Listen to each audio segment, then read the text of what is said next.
My relationship with language began awkwardly and with the convincing notion that I would never be able to read, write, or express myself as entrancingly well as my peers.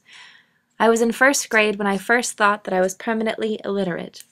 I remember the day in Miss Anderson's portable when, after a happy story time, my class swiftly was divided into two parts, the readers and the non-readers, the all-stars and the losers. Guess which part I landed in. I had no idea where the segregation was coming from, and what made the whole thing so heartbreaking was that my best friend Alex had been placed in the prodigious intellectuals corner, while I was left for dead with the 10 other struggling 6-year-olds, too many animal crackers, and a big box called Hooked on Phonics. How embarrassing. All I wanted to do was read the Laura Ingalls Wilder books with my mother, soar into the Wizard of Oz that my grandfather had given me for Christmas, and follow along with my grandmother as she read to me stories like the 12 Dancing Princesses out of her big blue book. I loved them all, but I found myself so frustrated. After the rough start of my relationship with reading, followed year after year of failed spelling bees. I thought I was on the same level as my peers, so how come I was having such a hard time sounding out the word Sunday? Shouldn't it end with a giant A? Or maybe an A followed with an E? Did they have to couple the English language with the most ridiculous and difficult spelling rules in the world? Maybe I should move to Brazil. Still, I came home every day and wrote. Sure, there were some misspellings along the way, but I had all these thoughts in my head, and the only way to make them stop buzzing was to tackle them into a diary or fit them into rhymes in my songbook. Just because I couldn't spell didn't mean I shouldn't have the world's most successful all-female rock band, right? Those were also the days when my addiction to spotlights overcame my embarrassment for reading out loud. Our third-grade play was The Family Under the Bridge, and I was determined to have the absolute lead. So I took the script, counted the number of lines of each character, and found the character I was born to play, an 80-year-old French homeless man named Armand. After wearing a beard to class and muscling out my hopeful male competition, I won the lead and learned all of my lines, English and French, as well as the lines of the characters around me. I would not let my English block get in the way of my destiny to perform the great classics on an elementary school cafeteria's stage. Years passed, and play after play, and I found myself at a performing arts middle school on the south side of town, dedicating my time to drama class and the jazz saxophone. Again, I found myself addicted to the stage, but I also found myself addicted to the Harry Potter series, reading with a greatly improved strength and heightened thirst for turning pages. I had to finish the series, and soon found that I had an undying love for historical fiction, generally featuring a female lead like my world's most successful all-girls rock band. I couldn't put down the drama of The Other Boleyn Girl. Can we get a quick hubba-hubba for William Stafford? And I died to know how Chio wound up in the Memoirs of a Geisha. After hundreds and hundreds of pages, one day it hit me. I don't have a reading problem. But the even bigger revelation that would change my life came my junior year of high school, when my passionate, artistic English teacher, Carrie Balzer, helped me realize that I am completely, unabashedly, and irrevocably in love with poetry. Before this moment, I had always thought, like much of the rest of the world, that poetry is an antiquated, finite thing which peaked and died along with Whitman and Dickinson, and was always decorated with A-B rhyme scheme from the Elizabethan era, and used words like thou, whither, and shalt. But here's the poem that changed that, and subsequently everything.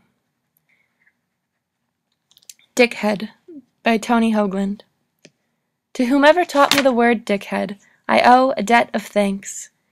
It gave me a way of being in the world of men when I most needed one. When I was pale and scrawny, naked, goose-fleshed, as plucked as a chicken in a supermarket cooler, a poor forked thing stranded in the savage universe of puberty, where wild jock-straps flew across the steamy skies of locker rooms, and everybody fell down laughing at jokes I didn't understand. But dickhead was a word as dumb and democratic as a hammer, an object you could pick up in your hand and swing, saying dickhead this and dickhead that, a song that meant the world was yours enough at least to bang on like a garbage can, and knowing it and having that beautiful ugliness always cocked and loaded in my mind, protected and calmed me like a psalm. Now I have myself become a beautiful ugliness, and my weakness is a fact so well established that it makes me calm, and I am calm enough to be grateful for the lives I never have to live again. But I remember all the bad old days back in the world of men, when everything was serious, mysterious, scary, hairier and bigger than I was. I recall when flesh was what I hated, feared, and was excluded from, hardly knowing what I did or what would come of it. I made a word my friend. I remember thinking, wow, what is this thing that feels so perfect, and how are people not spewing it from their mouths all the time? How have I not lived a life knowing that it existed? I knew that whatever I became in life, I wanted to write a good poem like Tony Hoagland's, and I wanted a teacher like Miss Balzer to read my poem to her high school class so that someone just like me would have all her ideas of society shattered. My first poem was about brushing your teeth. My second was about flying in airplanes, and my third poem was about making out with a crush at a Halloween party, only to drive away and realize that I don't live in Tucson anymore. I wrote that one in college, where I had entered with an undecided major. There comes a point in everyone's life where they have to recognize where their mind wanders and follow it ceaselessly. I had that moment my first semester at ASU. I guess I never really thought that I could dedicate my life to the craft of writing, or that there was already a community of people who did the same, and even a major for it. But then I found it. After one semester of entry-level poetry workshops, I knew then what I knew after reading Tony Hoagland's Dickhead 2 years ago.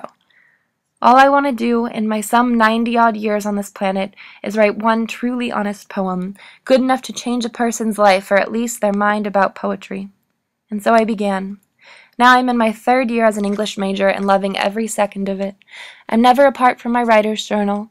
I find myself wandering and wondering about the sounds and colors and am too often turning life into metaphors. This morning I talked about the effectiveness of Ars Poetica and Frederick Seidel's latest collection for an hour, and I hardly realized a minute had passed. Last week I cried in a thrift store upon finding a 50-cent copy of a Dylan Thomas collection. I write all the time, and all the time I feel closer to my goal, and I feel happy. Of course, I'm still pursuing my other lifelong dream of becoming the world's most successful all-female rock band, but for now, all I know about my life and my future is that I love reading and writing poetry, so that's what I'll do.